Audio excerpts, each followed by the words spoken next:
Hi, I'm Stacy Xue, a Digital Futures postdoc fellow. Today, I'm going to talk about my project, Data Work in Grassroots Community Organizing for Disability Justice. Big data is changing activism.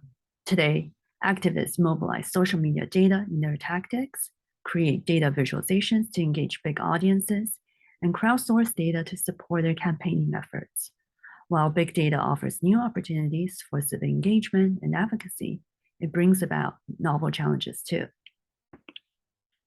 The goal of this project is to examine what happens when data-intensive methods are employed for advocacy efforts, their benefits and pitfalls.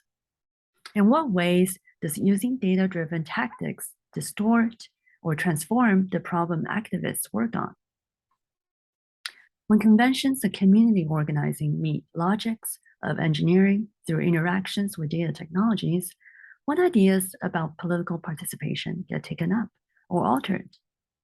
Importantly, what are the limits of data technologies when they're applied to activism? I'm interested in exploring how we might reimagine existing tools for working with data so that they support local practices of data activism for disabled communities. The postdoc project envisions a world in which people with different modes of access and technological fluency are able to work with data that matter to them and engage in public discourse together on the same platform. In this project, I address these issues in two ways, using a mix of large-scale quantitative data analysis, interviews, field research, and participatory design. Empirically, I'm currently studying data practices among disability activists and disabled communities. What are the creative ways in which people adapt or repurpose existing technologies as they seek to work with various forms of data? From this, I hope to develop a model of data-driven civic participation, which will highlight forms of participation adopted by activist groups engaging with the public.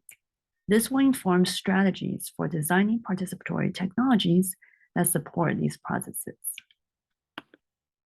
For design, I plan to work with disabled people and community organizers to develop and assess a set of technological toolkits that enable them to collaboratively explore data with emphasis on broad accessibility and inclusion of members of disabled community. I'm working on this project with Marinella Silvi Felice from KTH and Corinne Hansen from Södertörn University and Stockholm University. Thank you for listening.